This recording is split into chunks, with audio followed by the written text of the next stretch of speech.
to dump on the committee after the fact. Right. Right? And one game is one game. Right. And as a person who is also often dumped on with one game after the fact, I can appreciate that. Yeah. But, like, the entire college basketball population was saying this was going to happen. Yes. Right? Yes. Like, my miss, and I find it almost perverse logic, doing what I do and seeming to be in this pattern of getting 67 out of 68, no more, no less, for however many years in a row. Right.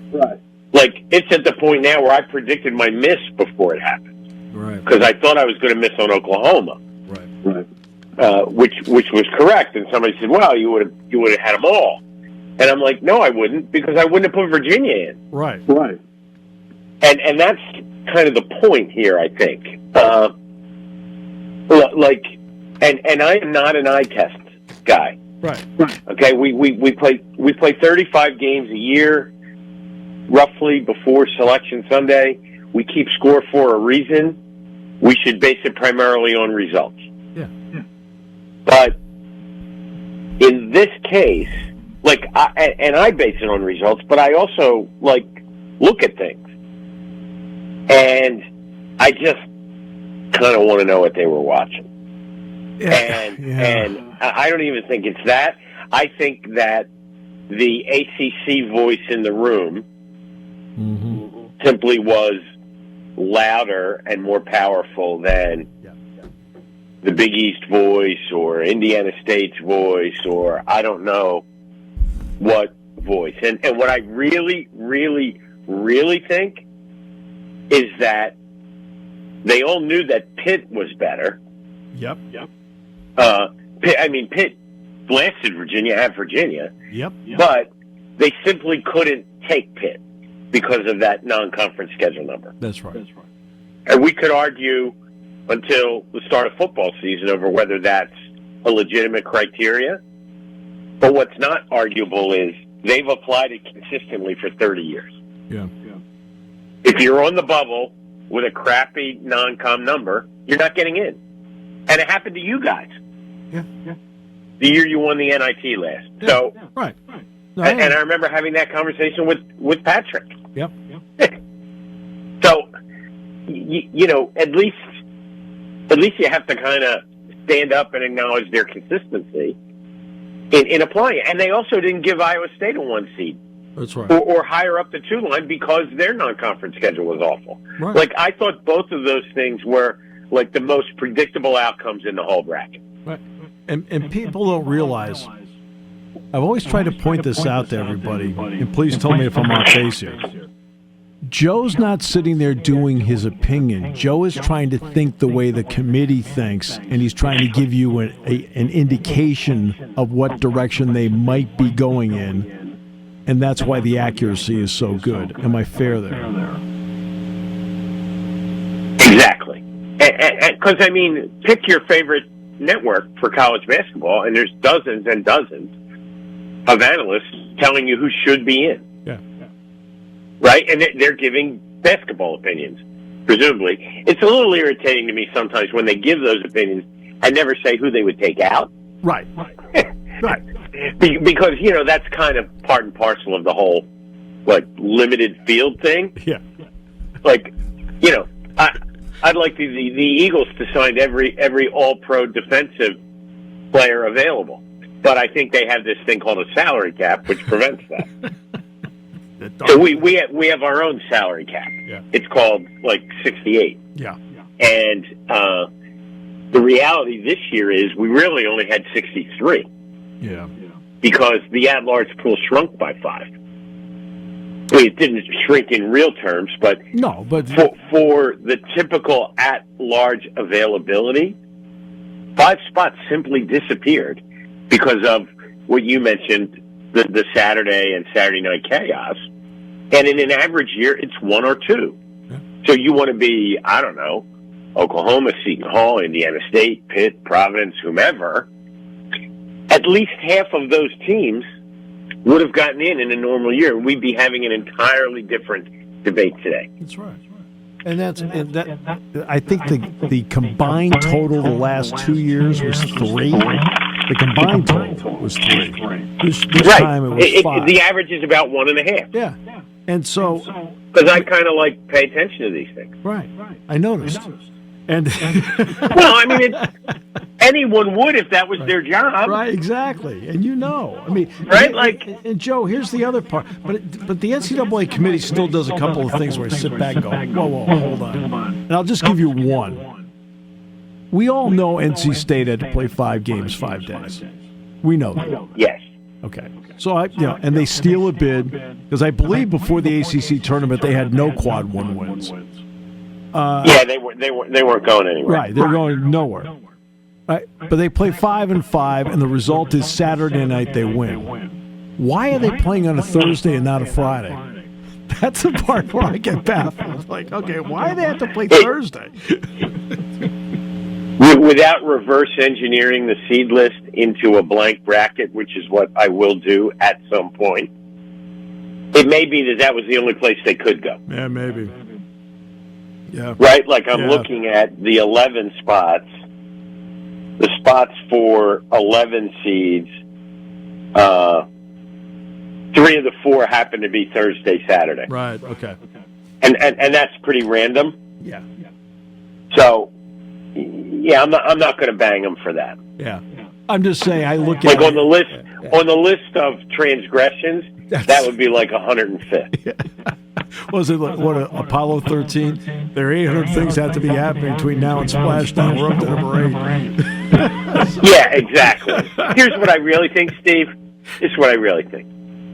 If the NCAA was serious about cost containment and objectivity, they'd give Girardi and I a pizza and a 6-pack and let us do it. Oh, and believe me, we'd have a field at that point. And we throw the NIT in no extra charge. That's great. And not only that, would I at least be allowed to go out and bring in the pizza and the beverages? No, you'd be the tiebreaker when we didn't agree. There you go. See, now we've solved everything. But I know, our names have rhymed for 40 years, so I suspect we would agree a lot. I had a feeling that there would not be a lot of arguments. How about that? And if there were, Dick would win. Oh, now there's an absolute in life. There's an absolute.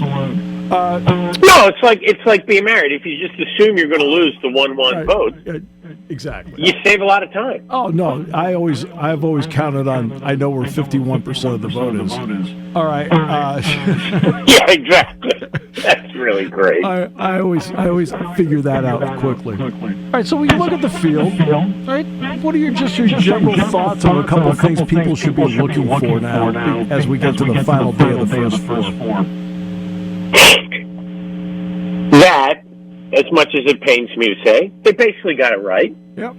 Like we picked nits because A, good programming, and B, they're nits to pick. And I guarantee you, if you put those same 12 people in the room today, and they went through all that overlapped, repetitive voting for selection and seeding, the outcome would be different. Yeah. It's really that close to call. Sure.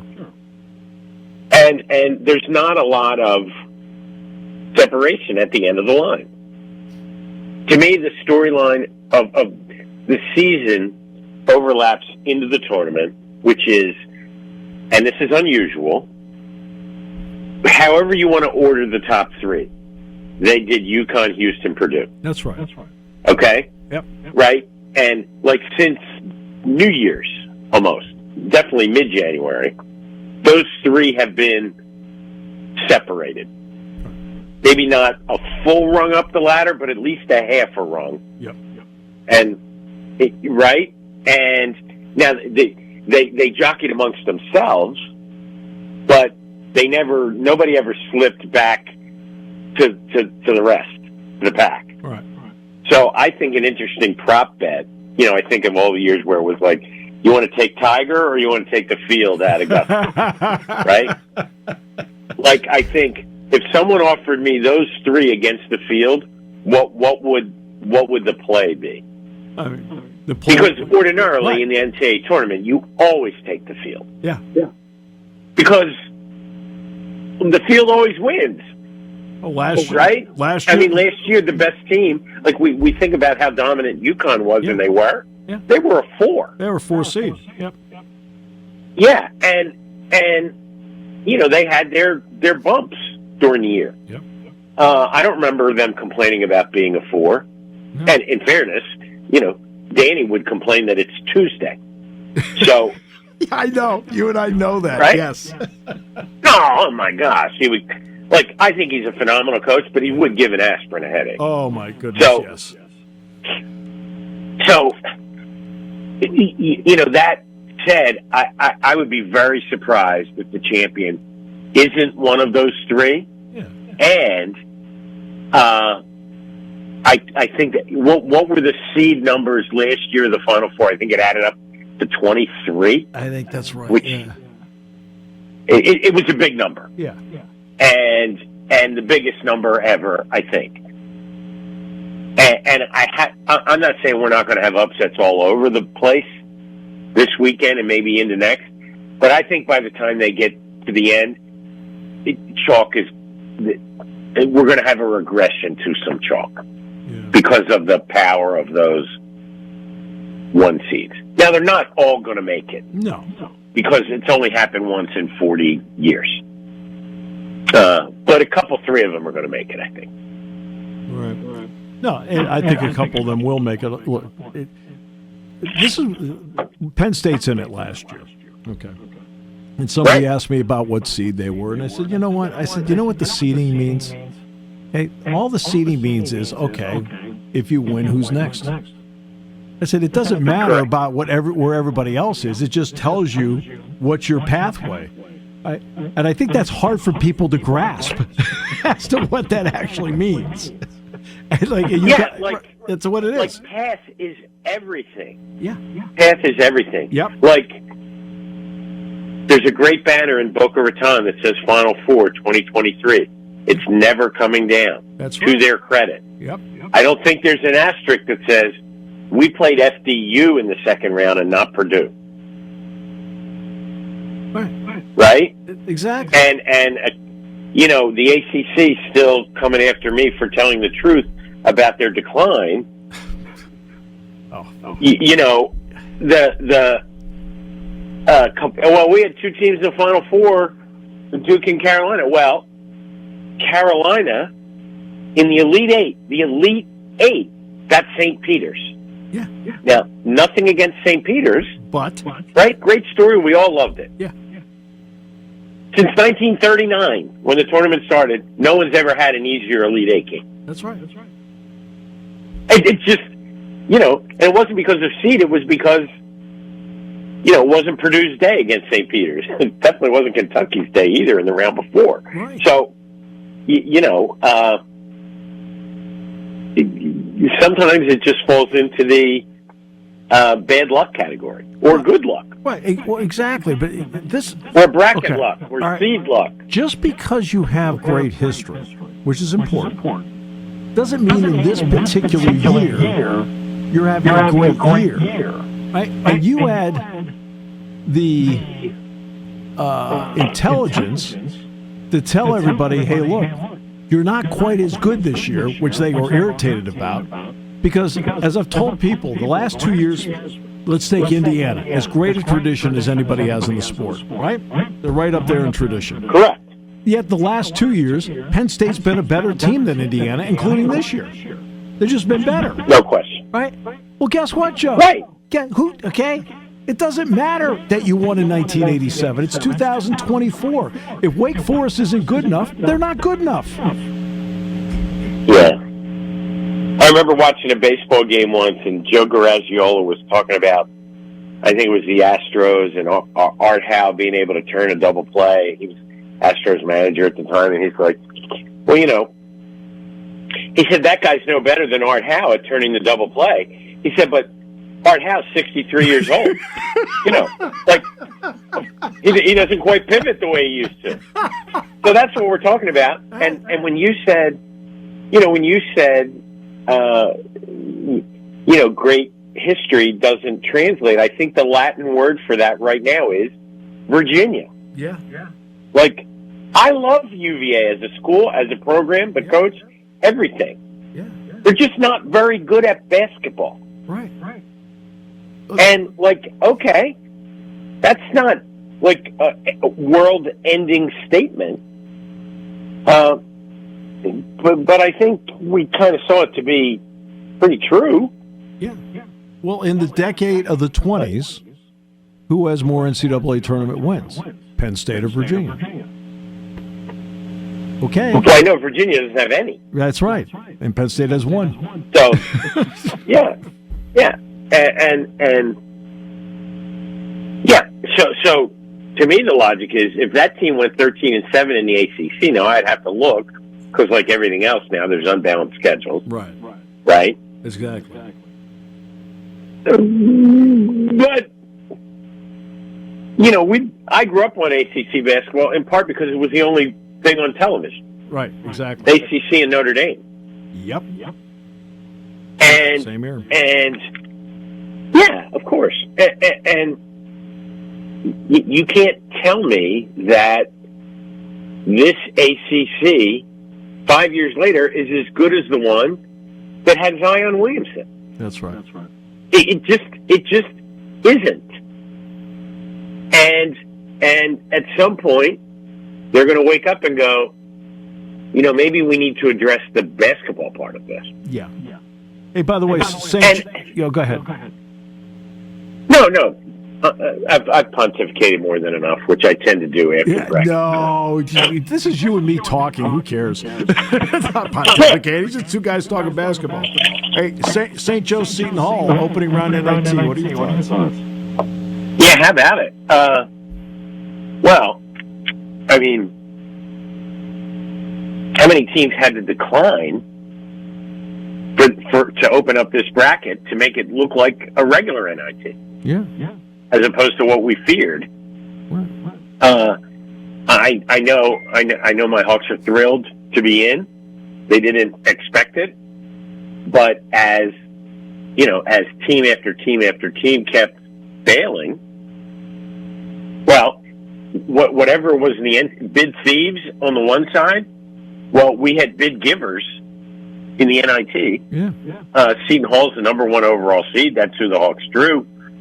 7.5 point line is a big line for a postseason game. Mm-hmm.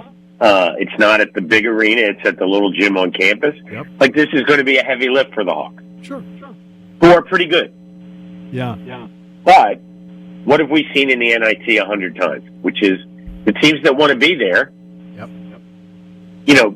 Kind of stamp themselves pretty early, and some big names are there, and I would think there'd be fewer kind of bad effort teams because most of them presumably said no.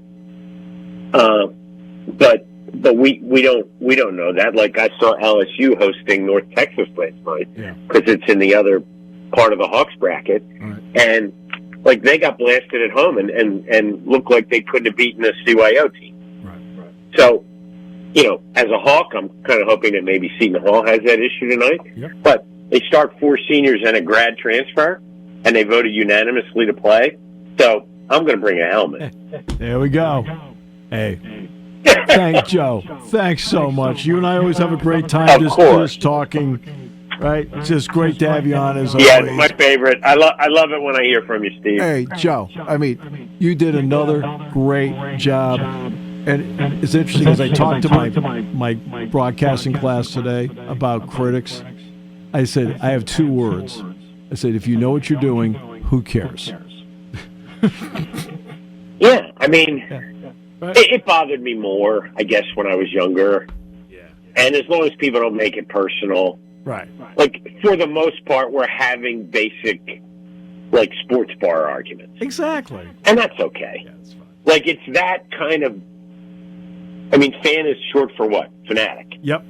And if that's what fuels the enterprise, well, it would be hypocritical of me to rebel against it. Because if nobody paid attention, I'd be retired. Right. And Girardi's the tiebreaker in the 3-man room. Yeah, there you go. Maybe next year, pal. Hey, Joe, thanks so much, my friend. Let's stay in touch, please. You bet. It's almost